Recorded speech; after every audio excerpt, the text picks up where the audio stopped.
Assalamualaikum warahmatullahi wabarakatuh. Salam sejahtera untuk kita semuanya. Halo semuanya, berjumpa lagi dengan saya Fathur Rozi dalam pembelajaran fisika itu asik. Baik, pada video ini saya akan menjelaskan tentang materi fisika kelas 12 semester 1, yaitu tentang materi listrik dinamis.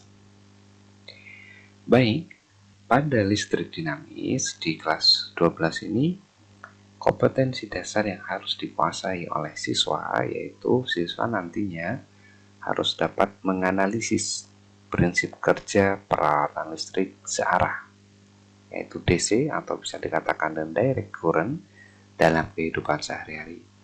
Kemudian untuk kompetensi dasar 4.1-nya melakukan percobaan prinsip kerja rangkaian listrik searah atau DC dengan metode ilmiah. Berikut presentasi hasil percobaan. Yang pertama, pada materi listrik searah atau listrik dinamis, besaran yang harus kalian pahami terlebih dahulu yaitu tentang kuat arus listrik. Kuat arus listrik. Kalau kalian perhatikan dari rangkaian berikut ini, ya, di sini saya membuat suatu rangkaian yang terdiri dari baterai. Ya, di sini ada baterai, kemudian ada kabel. Kabel ini dihubungkan dengan saklar, ya ini saklar. Kemudian dihubungkan dengan kabel lagi, kemudian dihubungkan dengan lampu, dan ini kabel yang terakhir. Ketika saklar ini saya tutup, maka yang terjadi nanti di sini lampu akan menyala terang benderang. Kenapa lampu ini bisa menyala? Ya, karena kalau kita ambilnya, kalau kita misalkan di sini kita ambil satu sisi dari kabel ini, kemudian kita perbesar, maka terlihat di sini ada muatan-muatan listrik yang mengalir. Ya, ada muatan-muatan listrik yang mengalir. Akibatnya nanti di sini akan ada arus listrik yang dapat menyalakan lampu ini. Ya. Jadi kuat arus listrik didefinisikan sebagai banyaknya muatan listrik yang mengalir pada penghantar. Penghantarnya di sini adalah kabel yang terjadi setiap 1 detik. Atau dalam matematis bisa dituliskan I sama dengan Q per T. Dengan I menyatakan kuat arus listrik, satuannya ampere, kemudian Q itu adalah muatan listrik, satuannya coulomb, dan T itu adalah waktu, satuannya adalah detik. Nah, kalau gambar ini, rangkaian yang ini kita gambarkan dalam bentuk diagram, maka jadinya seperti ini. Nah, ini adalah gambar baterainya, ya, sumber tegangannya, kemudian ini kabelnya, kemudian ini lampu. Nah, ini yang warna merah ini menyatakan ya, arus listrik yang mengalir. Kalau yang warna biru ini menyatakan elektron yang mengalir. Bagaimana cara kita mengukur kuat arus listrik? Ya, alat untuk mengukur kuat arus listrik itu namanya ampermeter. Ya, atau biasa disingkat juga dengan ammeter. Dalam rangkaian ampermeter ini disusun dalam susunan seri. Ya, jadi seperti ini. Nah, ampermeter itu ada dua jenis. Ada ampermeter analog, ada ampermeter digital. Kalau ampermeter digital ketika disambungkan secara seri pada rangkaian seperti ini, maka nanti hasilnya langsung akan terlihat. Baik, saya jelaskan di sini bagaimana cara membaca alat ukur kuat arus listrik kalau dia analog. Ya, di sini ini ada colokan-colokan ini. Nah, biasanya colokan yang hitam ini nanti dihubungkan dengan kutub negatif, ya. Kalau yang warna merah ini nanti dihubungkan dengan kutub positif, ya. Jadi kalau misalkan di sini saya punya baterai, ya, ada baterai seperti ini, ya, ini kutub positifnya, ini diberi kabel, maka kabelnya nanti yang dari kutub positif itu harus masuk ke yang warna merah. Kalau yang hitam ini nanti masuk ke ini. Jadi nanti di sini, kemudian kalau di sini diberi lampu gitu, karena di sini nanti kabelnya ke sini. Seperti itu. Cara membacanya seperti ini. ya. Nah, misalkan ini, ya. Ini namanya batas ukur, ya. Jadi yang ini nih namanya batas ukur. Kemudian di sini ya skalanya. Nah, nanti yang ini ya yang ke kutub negatif. Biasanya seperti itu. Ya, jadi banyak macam bentuknya. Ada yang seperti pada slide sebelumnya itu, ada yang seperti ini. Ya, biasanya kalau yang ini nanti ke kutub positif untuk batas ukurnya. Kalau ini nanti biasanya ke kutub negatif. Nah, bagaimana cara membacanya? Cara membacanya kalian bisa menggunakan nilai pada skala yang atas ini atau menggunakan yang bawah ini. Ya. Intinya cara membacanya itu seperti ini. Jadi nilai yang terukur nanti itu adalah nilai pada skala yang ditunjuk oleh jarum ini dibagi dengan skala maksimumnya dikalikan dengan batas ukur. Kalau di sini, kalau saya menggunakan skala yang bawah, nilai skala yang bawah ini, berarti kalau ini min 10, berarti kan ini 0, ini 10, ini 20, ini 30, ini 40, dan seterusnya. Skala maksimumnya adalah 100. Nah, di sini berarti kan garis yang ini kan. Nah, ini ada berapa strip? 1, 2, 3, 4, 5. Ada 5 strip, berarti setiap satu strip ini naiknya nanti 2. Ya, karena ini dari 30, 40 kan selisihnya 10. Nah, kalau ini selisihnya 10, karena di sini ada 5 strip, maka nanti 10 bagi 5 sama dengan 2. Maka setiap satu strip ini naiknya adalah 2. Kalau ini 30, berarti ini 32, yang ini 34. Berarti skala yang ditunjuk adalah 34 dibagi dengan yang maksimumnya berapa? 100. Batas ukurnya berapa yang dipakai? 1. Maka nanti 34 dibagi 100 kali 1 sama dengan 0,34 ampere. Kalau kita mau menggunakan skala yang atas, Pak, apakah bisa? Bisa saja. Ya. Jadi nanti ya sama aja caranya. Cuman karena yang dipakai nilai yang atas, ini kan minus 5. Ini kan 10. Mohon maaf, ini minus 5, ini 0, berarti ini 10. Ini 20, ya, ini 30. Mohon maaf sebelumnya. Ini 0, ini 10, ini gambarnya nggak pas ya. Ininya ini oke, ini 10. Oke, saya ulang ya.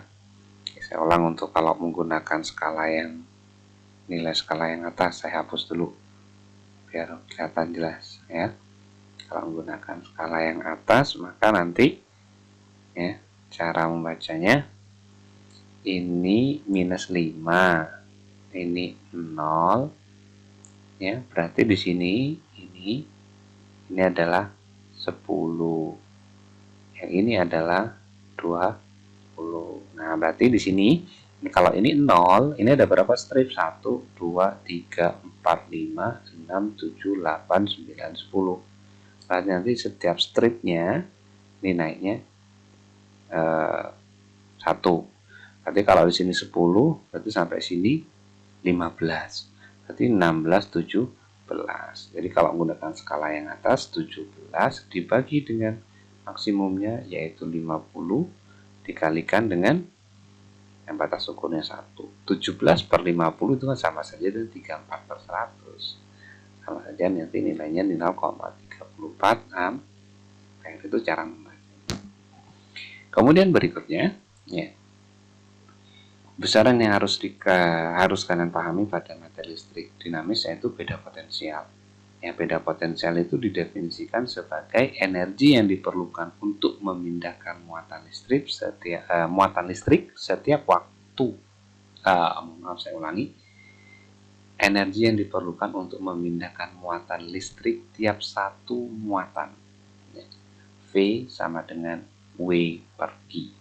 Dan V menyatakan beda potensialnya, W menyatakan energi, I menyatakan muatan. Yang mana satuannya itu adalah 1 volt.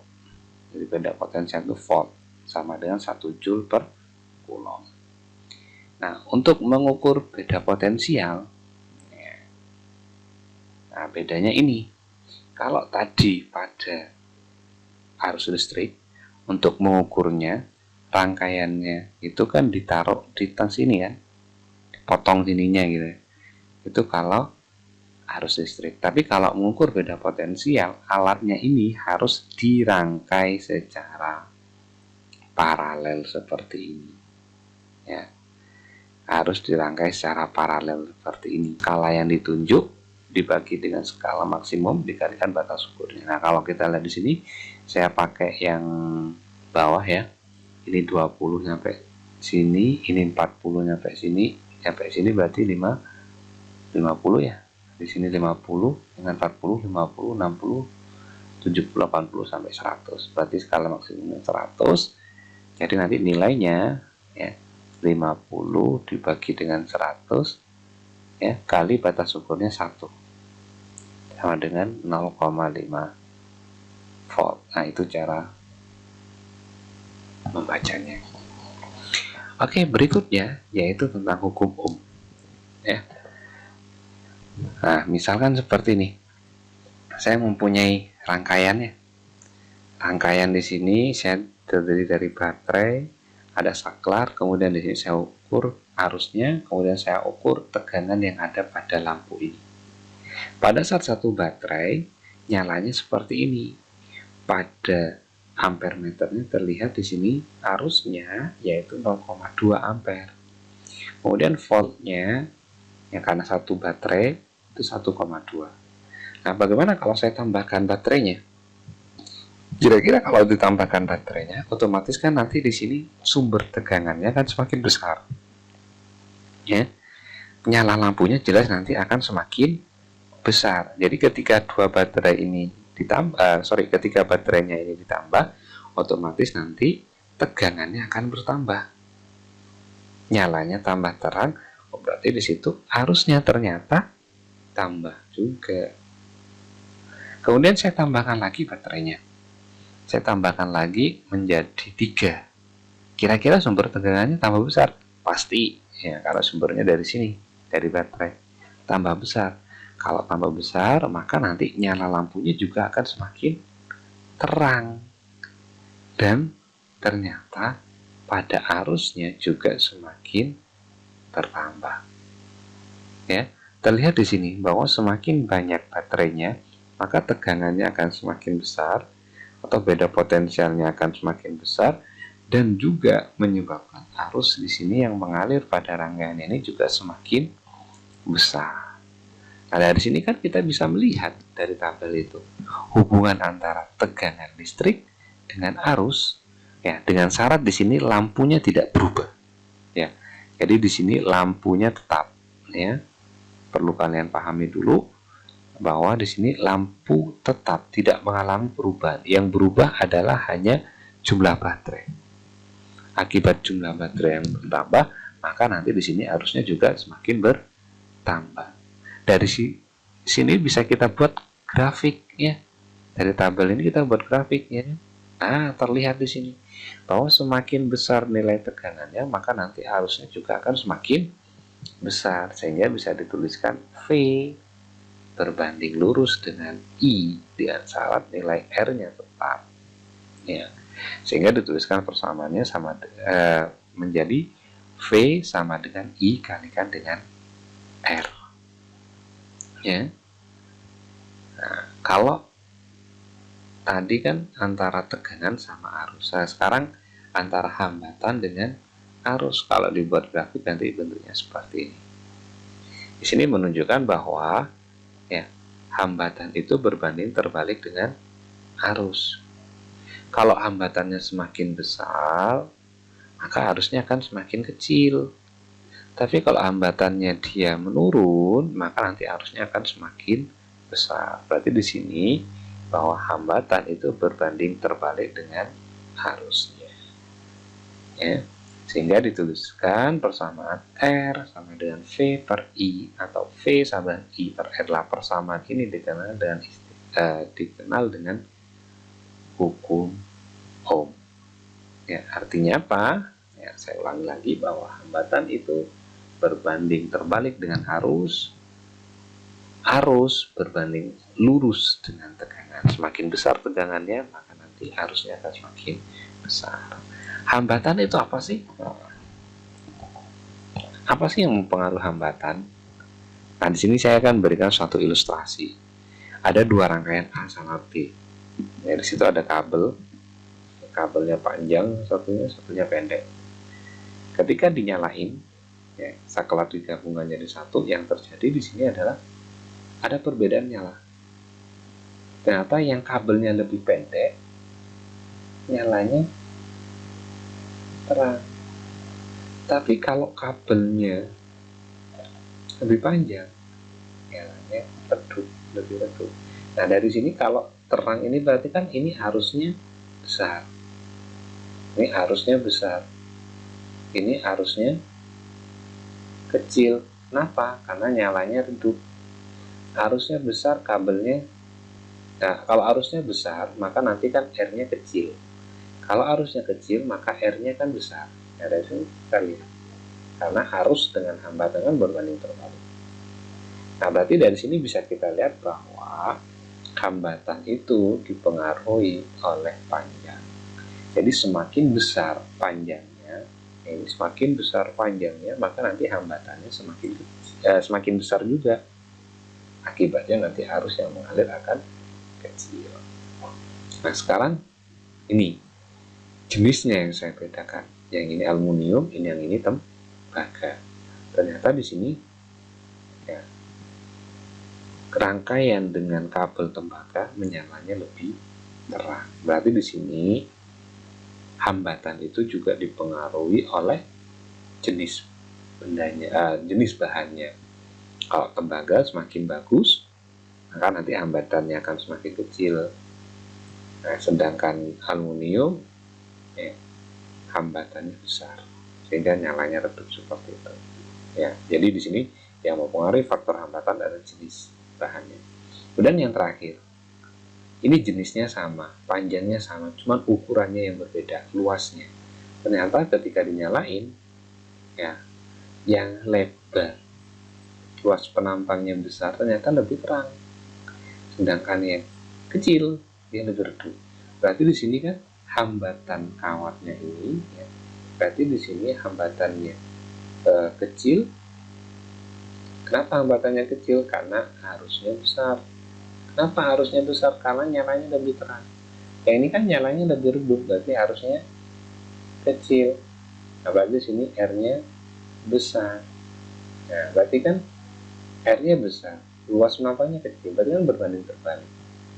Ya, jadi di sini hambatan listrik itu berbanding terbalik dengan luas penampang. Sehingga bisa dituliskan kesimpulannya bahwa faktor yang mempengaruhi besar hambatan pada kawat itu adalah panjang kawat, luas penampang, dan jenis kawat atau hambatan jenis. Dituliskan dalam bentuk persamaan R sama dengan Rho kali L per A. Oke, kita contoh soal. Ya. Contoh soal, seutas kawat memiliki panjang 10 meter, berarti di sini L-nya, dan luas penampang 0,1 mm persegi, berarti di sini A-nya. Kawat tersebut diberi tegangan 10 volt, berarti V-nya. Ternyata pada kawat mengalir arus sebesar 0,25 ampere. Tentukan yang pertama hambatan, ya, pengantar. Kemudian yang kedua hambatan jenis bahan pengawat, berarti ditanyakan Rho-nya. Oke, kita tuliskan di sini. Kita tuliskan dulu diketahuinya. Ya, diketahuinya yang pertama dia mempunyai panjang sebesar 10 meter. Kemudian punya luas penampang sebesar 0,1 mm persegi. Nah, ini harus kita jadikan dalam satuan meter persegi. 0,1 atau saya tuliskan 10-1 mm. Dari milimeter ke meter naik berapa? Nah, meter, desi, senti, ini kan naik 3. Kalau naik 3 berarti kan dibagi dengan 1000. Nah, tapi di sini karena pangkat 2 maka dibagi dengan 6. Atau 10 minus 6, dan ini punya 0,1, jadi di sini bisa tuliskan 10 minus 7 mm persegi dari 0,1 mm. Oke, kemudian dari soal juga diketahui di situ dia mempunyai V-nya atau disambung dengan sumber tegangan 10 volt, kemudian menghasilkan arus sebesar 0,25 ampere. Nah, yang ditanyakan gitu ya. Yang ditanyakan di sini adalah yang A, berapa besar hambatannya, yang B, yang ditanyakan berapa besar hambatan jenisnya. Oke, ya. Jawab kita selesaikan di sini. Untuk menjawab soal yang A, ini sama seperti hukum Ohm. Hukum Ohm V sama dengan I kali R, atau juga bisa tuliskan tadi itu I sama dengan V per R, karena ditanyakan R, maka R sama dengan V per I. Nah, sehingga kita tuliskan R sama dengan V per I. V-nya berapa di sini?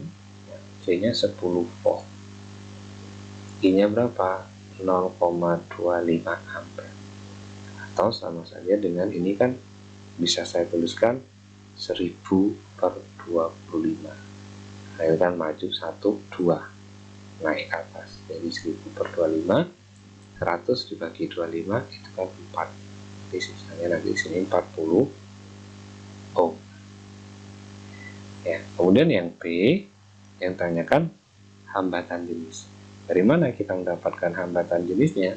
Ya dari persamaan yang sebelumnya itu, ya, bahwa R sama dengan Rho kali L per A. Sehingga kalau yang ditanyakan Rho-nya ini pindah ruas. Ya, sehingga nanti di sini menjadi ini pindah ke sini, jadinya kan R kali A per L sama dengan Rho. Benar ya? Nah, jadi seperti ini. Sehingga nanti nilainya, ya, kalau saya masukkan Rho sama dengan R kali A per L. R-nya mana? Ini 40. A-nya berapa tadi?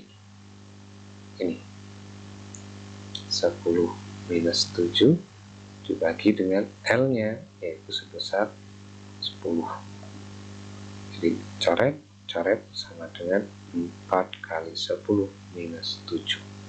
Satuannya adalah, ya, satuannya ohm meter. Seperti itu. Baik, sampai di sini dulu untuk video kali ini.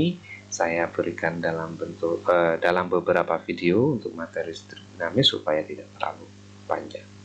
Oke, terima kasih. Assalamualaikum warahmatullahi wabarakatuh.